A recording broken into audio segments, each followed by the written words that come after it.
years of excellence. Sun International Institute of Tourism and Management. రండమ్మా coffee తాదు కానీ కూర్చోండమ్మా.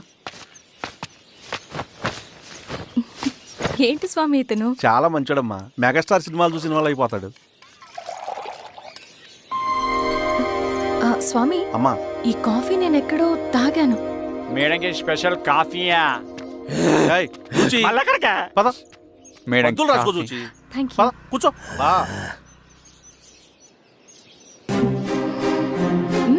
Coffee బాగుంది. ఎవరు చేశారు? మా రవణ పెట్టాడమ్మా. రవి? ఎవరు రమ్మన? రవణ మేడం పిలుస్తున్నారు.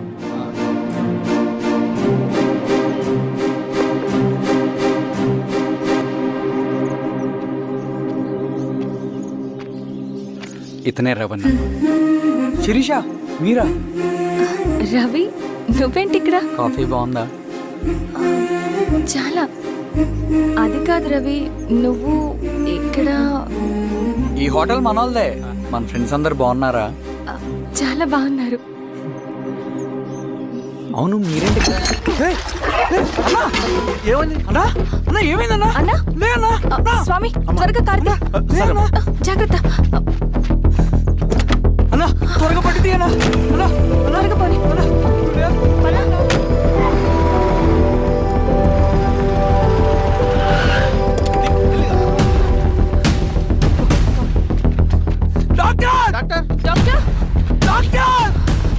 ఏమైంది డాక్టర్? త్వరగా చూడండి డాక్టర్.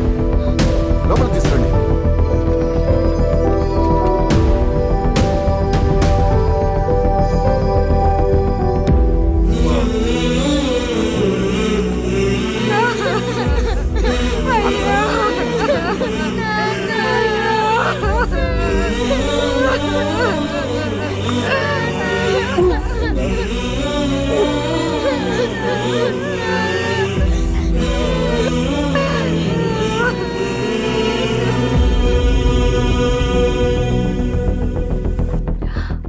ఎలా ఉంది డాక్టర్? డాక్టర్ చనిపోయాడమ్మా.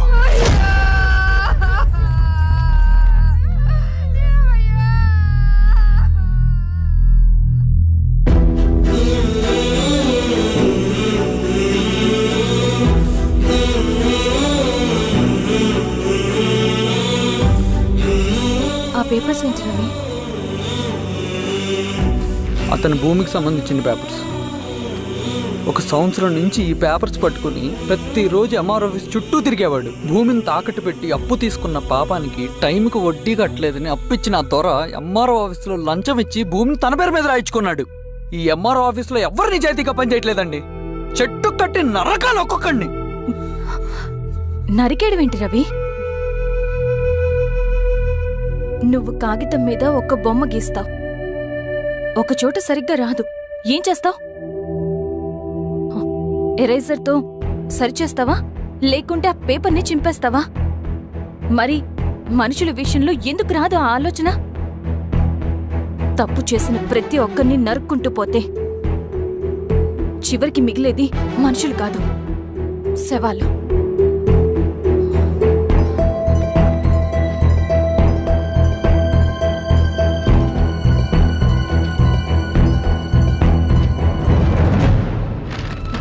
పదరవి రా.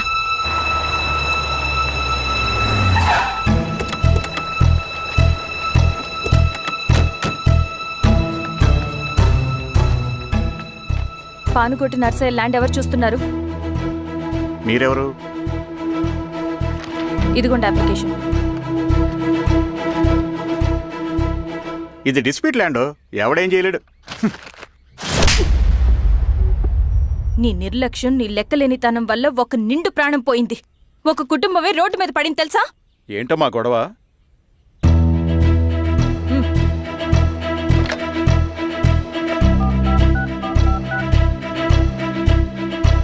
Hello sir.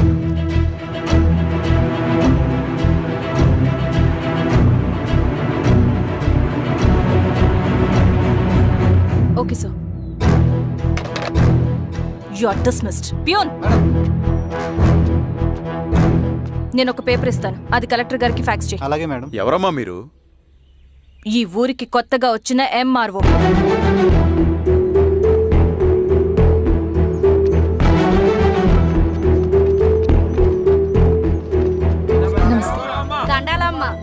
మీ పరిస్థితులు నాకు తెలుసు.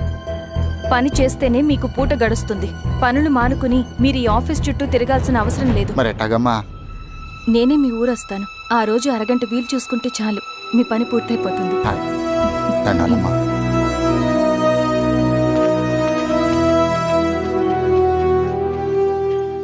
ఎన్నిసార్లు తుడుచుకున్నా పోతాయి, కానీ వీళ్ళ నిర్లక్ష్యంతో పేదవాళ్ల ప్రాణాలే పోతున్నాయి. అన్నయ్య, మన ఊరి సమస్య పేదరికం కాదు, నక్సలిజం. నాలాంటి ప్రభుత్వ ఉద్యోగులు వాళ్ళ డ్యూటీలు సక్రమంగా చేయకపోవడం వల్ల విసిగిపోయిన జనం అడవిలో వాళ్ల హెల్ప్ తీసుకుంటున్నారు. ఒక వ్యవస్థ ఇక్కడ సరిగ్గా పనిచేయనందుకే మరో వ్యవస్థ అక్కడ పుట్టింది. అందుకే నా పన్నం చేయనివ్వండి. స్నానం చేసి రండి, భోజనం చేద్దాం.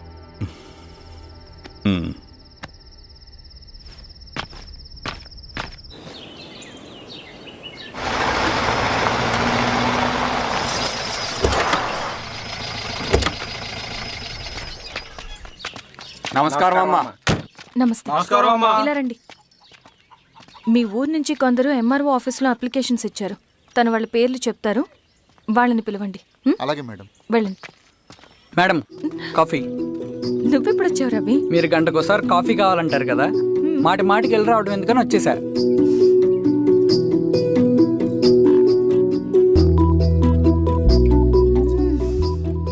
రవి, ఈ కాఫీ కోసమైనా నేను పెళ్లి చేసుకోవచ్చు.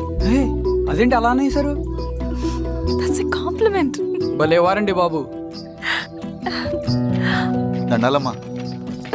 నమస్తే. ఇలా ఇవ్వండి. చెప్పండి, మీ సమస్యలేంటో. పేరు తలుపుల వీరాంజనేయులు. ఉన్నది 3 ఎకరాల పొలం. చెన్నుపాటి ధనుంజయరావు అనే మహానుభావుడు అందులో 2.5 ఎకరాల భూమిని తన పేరు మీద రాయించుకున్నాడు. అడిగితే నీ దిక్కున్న చోటు చెప్పుకోమన్నాడు. దిక్కులేనాడు కాబట్టి 1/2 ఎకరం భూమి మీదే పెద్ద కుటుంబాన్ని నెట్టుకొస్తున్నాడు. అవునమ్మగారు, ఆ పొలం ఎలాగైనా తిరిగి ఇప్పించేయండి అమ్మగారు. ఆ పొలం కోసం 3 సంవత్సరాల నుంచి తిరుగుతున్నాను అమ్మగారు. వీరబాబు, వీళ్ళందరి దగ్గర కలెక్ట్ చేసుకో. మేడం, దాదాపుగా ఇక్కడ ఉన్న వాళ్ళందరి పరిస్థితులు ఇవే. వీళ్ళ సమస్యలు పరిష్కారం కావాలంటే మాట్లాడాల్సింది వీళ్ళతో కాదు మేడం, మన ఊరి పెద్ద మనుషులతో. ఆహా. ఇందు మూలంగా 50 మంది గ్రామ ప్రజలకి తెలియజేయదేవనగా శ్రీరామగిరి గ్రామ పంచాయతీ మోతుబడి రైతులు, సన్న చిన్నకారు రైతులందరూ రేపు ఉదయం 10 గంటలకి ఎంఆర్ఓ ఆఫీస్ దగ్గరికి రావాలా.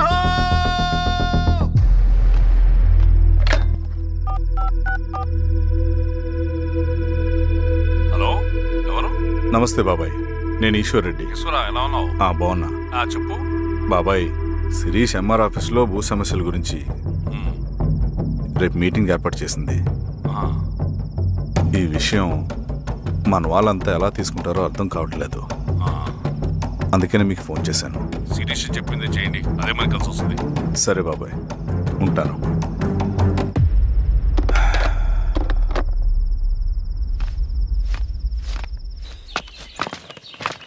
నమస్తే మేడం. నమస్తే అమ్మా. కూర్చోండి.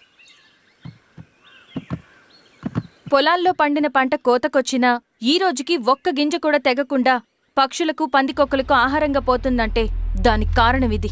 ఈ ఊరికి పట్టిన దౌర్భాగ్యం మీరు చేసిన అక్రమాల చిట్టా. కడుపు మంటతో ఉన్నవాళ్లు మీరు చెప్పిన కూలీకొచ్చి ఎందుకు పనిచేస్తారు? దౌర్జన్యాలు చేసి దిక్కున్న చోట చెప్పుకోమన్నారు. ఇప్పుడు అడవే వాళ్ళకి దిక్కైంది. అది ఎవరి తప్పు? మొత్తం 100 ఎకరాల పైచిలుకు భూమి వాళ్ల దగ్గర దౌర్జన్యంగా లాక్కుని ఇన్ని సంవత్సరాలుగా మీరు అనుభవిస్తూ ఉన్నది.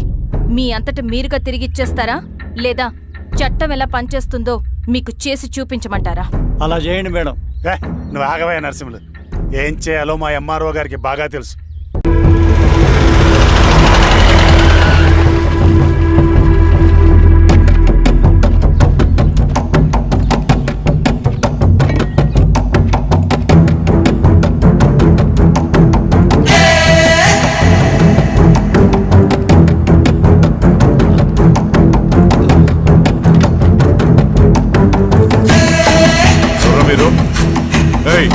ఏంట్రా అది?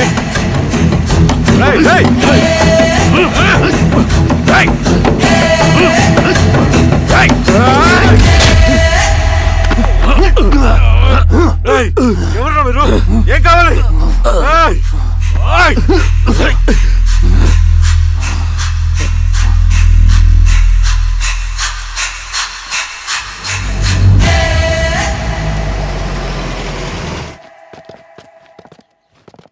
సార్ మన పోలీస్ టీం అడవంతా జల్లెడ పడుతున్నారు sir. You don't worry sir. చూడు ఇన్స్పెక్టర్, సాయంత్రంలో పేశ్వరయ్య ఇంట్లో ఉండాలా. వాడికి ఏమైనా అయితే మీ డిపార్ట్మెంట్లో ఏ ఒక్కడిని విడిచిపెట్టను నేను. అమ్మా, వాణ్ణి కలవటానికి వచ్చాను నేను. ఇంతలో ఇలా జరిగిపోయింది. నువ్వు ధైర్యంగా ఉండమ్మా. సార్ ఈ కంప్లైంట్ మేడం సైన్. ఇదిగో దీని మీద సంతకం పెట్టమ్మా.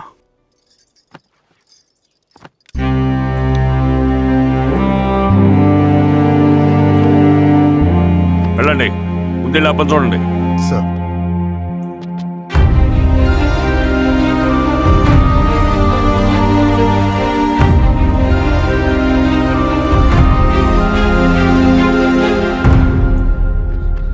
అయ్యా అయ్యా అయ్యా, మన పొలంలో అయ్యా ఏమైందిరా? ఈశ్వర్య ఈశ్వర్య శవం శవం శవం. చెన్నారెడ్డి, పద, పద, పద, పద.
అలాగే సార్.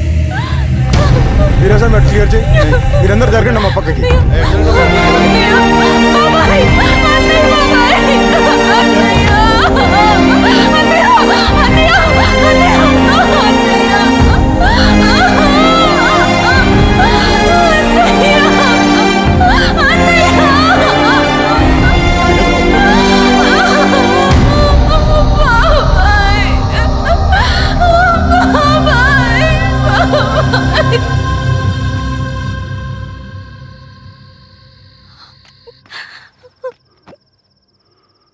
ఊరుకో అమ్మా, ఊరుకో. నలుగురికి మంచి చేయాలన్నది మీ అన్నయ్య కళ. అలాంటి వాడిని పొట్టన పెట్టుకున్నారు.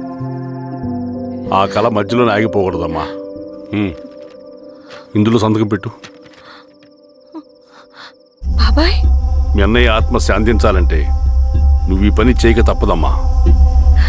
కానీ బాబాయ్, నేను ఈ పరిస్థితుల్లో. అమ్మా, పరిస్థితులు చక్కబడాలంటే మనం పవర్లో ఉండాలి. ఇదిగో నువ్వు పెట్టిన ఒక్క సంతకం చాలా మంది జీవితాలు మార్చింది. నువ్వు పెట్టబోయే ఈ సంతకం ప్రజాస్వామ్యాన్ని బతికిస్తుంది. పెట్టమ్మా.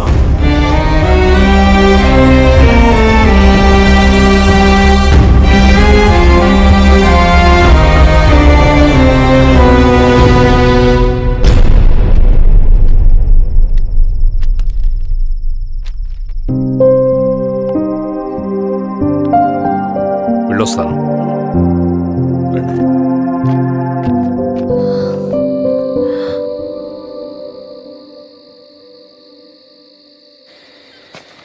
లాల్ సలాం కామ్రేడ్.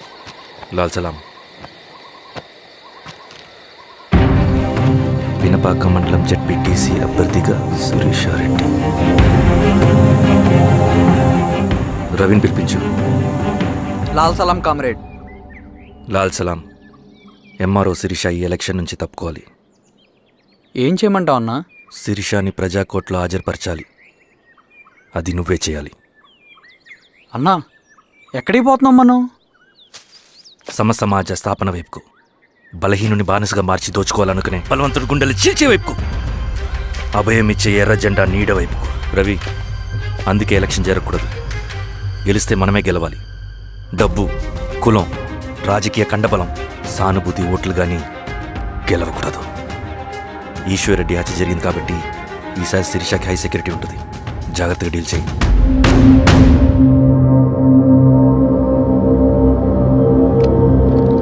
ఇక్కడ విప్లవ లక్ష్యాలకే తప్ప ఎమోషన్కి చోట్లేదు రవి.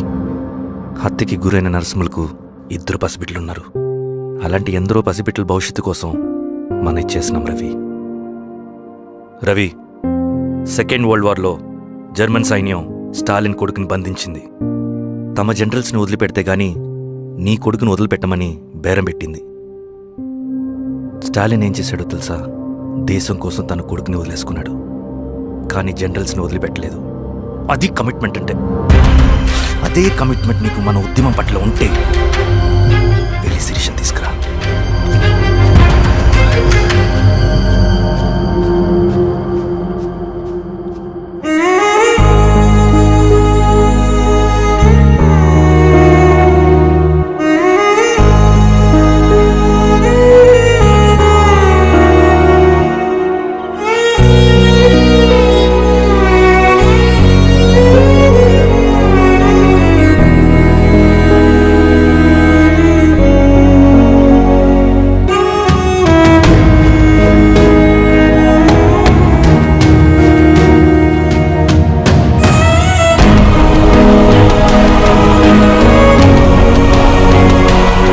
అదే కమిట్మెంట్ నీకు మన ఉద్యమం పట్ల ఉంటే వెళ్ళి శిరీషను తీసుకురా.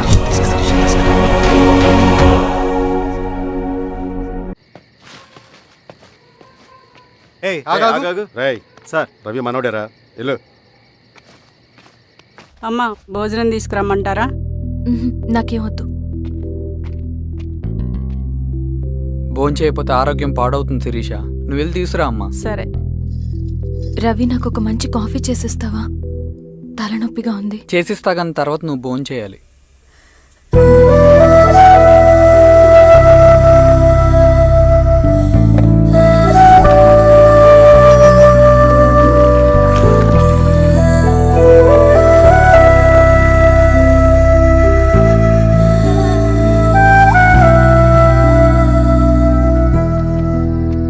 మీరేంటిలా? మంచినీళ్ళ కోసం వస్తున్నాను. ఓ, లోపల ఉన్నాయి, పదండి.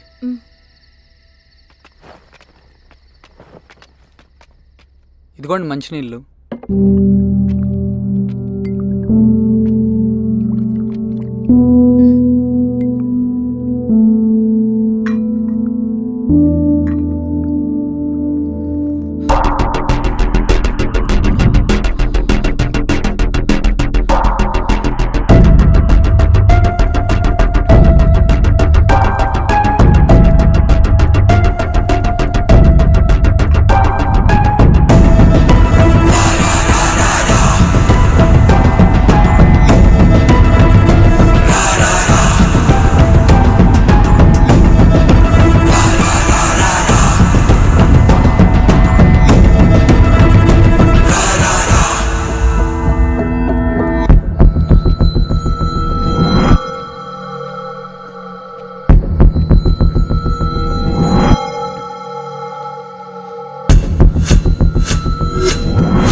ఏమైంది సార్? సార్ ఏమైంది సార్? సార్